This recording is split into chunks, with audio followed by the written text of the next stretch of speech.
Hi friends, இன்றைக்கி நம்ம புதினா சிக்கன் தான் செய்ய போகிறோம். அதுக்கு ஒரு கைப்பிடி அளவுக்கு புதினா, அரை கைப்பிடி அளவுக்கு மல்லித்தழை, சின்ன துண்டு இஞ்சி, 6 பல் பூண்டு, 2 பச்சை மிளகாய், அதுக்கப்புறம் 2 தக்காளி, வெங்காயம் இதெல்லாம் எடுத்துருக்கோம். இப்போ நம்ம வெங்காயத்தை வச்சுட்டு மற்ற எல்லாத்தையும் அரைச்சி எடுத்துக்க போகிறோம். அது கூட ஒரு 4 முந்திரி, ஒரு 6, 7 வேர்க்கடலையை சேர்த்து அரைச்சி எடுத்துக்க போகிறோம். இப்போ நம்ம வானலில் தேவையான அளவுக்கு எண்ணெய் வச்சு சோம்பு, கருவேப்பிலை சேர்த்துட்டு நம்ம எடுத்து வச்சுருந்த வெங்காயத்தை பொடியாக கட் பண்ணி சேர்த்துக்கலாம். இப்போ நம்ம அரைச்சி வச்சுருக்க மல்லி, புதினா, இஞ்சி, பூண்டு, பட்டை, கிராம்பு, தக்காளி, அது கூட நம்ம வேர்க்கடலை, முந்திரி இதெல்லாம் சேர்த்து அரைச்சிருக்கோம். அதையும் சேர்த்து நல்லா எண்ணெய் பிரிஞ்சதுக்கப்புறம் நம்ம சிக்கன் ஒரு 350 கிராம் இருக்குது.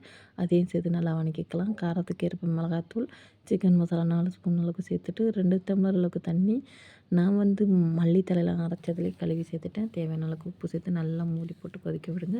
உருளைக்கிழங்கு இருந்துச்சுன்னா கண்டிப்பாக சேர்த்துங்க. நான் வறுத்த உருளைக்கிழங்கு இருந்துச்சு, அதையும் இது கூட மிக்ஸ் பண்ணிக்கிட்டேன்.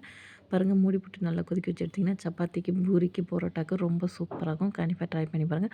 பிடிச்சா சப்ஸ்கிரைப்